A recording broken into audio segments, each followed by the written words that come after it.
बच्चों क्वेश्चन है, जांच कीजिए कि किसी प्राकृत संख्या n के लिए, किसी भी प्राकृत संख्या n के लिए संख्या 6 पावर n अंक 0 पर समाप्त हो सकती है।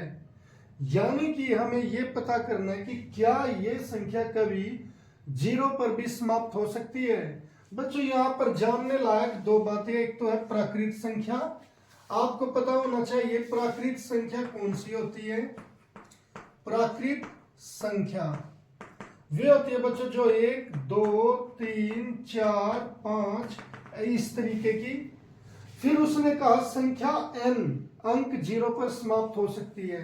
संख्या n का मतलब है कि n की जगह इनमें से कुछ भी हो सकता है, यानी कि 6 पावर 1 क्या ये 0 पर समाप्त हो सकती है, 6 पावर 2, 6 पावर 3, 6 पावर 4, 6 पावर 5, ऐसे करके कोई भी संख्या ऐसी जिसके ऊपर जो 6 के ऊपर कोई भी प्राकृत संख्या हो, जैसे 6 पावर 100, क्या ऐसी कोई भी संख्या 0 पर समाप्त हो सकती है।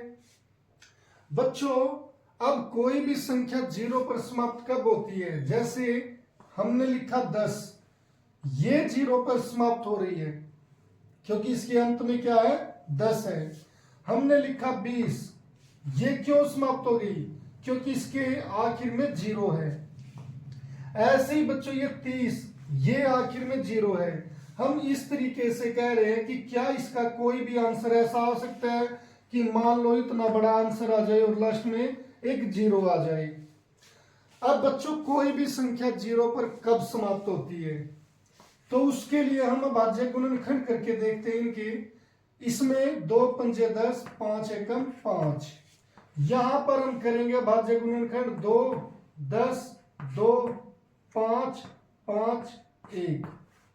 यहां पर बच्चों इसके अभाज्य गुणनखंड क्या होंगे, 2 15 3 5 5 1। अगर आप कोई और भी नंबर ले लेते हैं, जैसे 50 ले लिया, तो उसमें क्या होगा बच्चों, 2 25 5 5 5 1।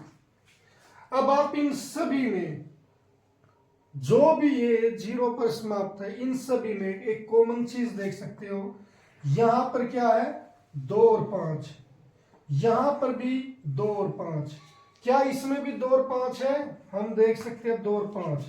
क्या इसमें यहां पर भी 2 और 5, यानी कि जो भी 0 पर समाप्त हो रहा है उसके अभाज्य गुणनखंड में 2 भी है 5 भी है, 2 भी है 5 भी, 2 भी 5 भी, 2 भी 5 भी। ऐसे ही आप कोई दूसरा एग्जांपल ले सकते हो, जैसे आपने ले लिया मान लो 70 ले लिया, तो बच्चों जब इसके अभाज्य गुणनखंड करेंगे तो ये 2 35 5 7 7 एकम 7। तो इसमें भी आपको क्या पाया, आपने क्या पाया 2 और 5। यानी कि किसी भी संख्या को 0 पर समाप्त होने के लिए उसके अभाज्य गुणनखंड में हमें क्या चाहिए, 2 और 5।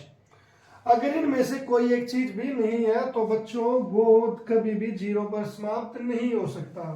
अब आते हैं हम अपने क्वेश्चन पर। यहां पर बच्चों 6 पावर n दिया हमें, 6 पावर n। हम 6 के जो 6 है इसके अभाज्य गुणनखंड करते हैं, तो इसके अभाज्य गुणनखंड में हमें मिलेगा 2 गुणा 3। तो बच्चों हम इसे क्या लिख सकते हैं, 2 गुणा 6 की जगह क्या लिख सकते हैं, 2 गुणा 3, और n की जगह n लिख दो ऐसे। अगर बच्चों ऐसे किसी की पावर n है तो हम इन्हें अलग अलग लिख सकते हैं, 2 की पावर n, 3 की पावर n। अब यहां से हम देख सकते हैं कि बच्चों मैंने 6 की पावर n को अभाज्य गुणनखंड के रूप में लिख दिया कि 2 की पावर n गुणा 3 की पावर n है। अब इसके अभाज्य गुणनखंड में बच्चों 2 तो है मगर 5 नहीं है, और अगर 5 नहीं है तो ये कभी भी 0 पर समाप्त नहीं हो सकती। तो हम यहां लिखेंगे नहीं, 6 पावर n कभी भी अंक जीरो पर समाप्त नहीं हो सकती, समाप्त नहीं हो सकती। क्योंकि आपको रीजन देना पड़ेगा बच्चों, क्योंकि 6 पावर n के अभाज्य गुणनखंड में 2 तो है परंतु 5 नहीं है, क्योंकि बच्चों ये दोनों ही होने चाहिए थे, यहां पर 2 भी होना चाहिए था, 5 भी। अगर यहां पर 1 5 भी आ जाता तब भी ये 0 पर समाप्त होती। तो इसीलिए बच्चों ऐसे क्वेश्चन का हम ऐसे सॉल्व करते हैं कि उसके फैक्टर करके हम देखते हैं कि क्या उसके प्राइम फैक्टर में 2 और 5 दोनों है या नहीं।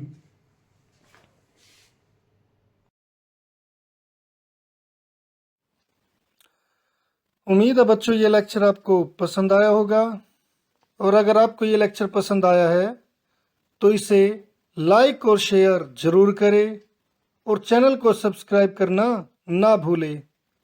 तो मिलते हैं फिर नेक्स्ट लेक्चर में, तब तक के लिए bye, have a nice day.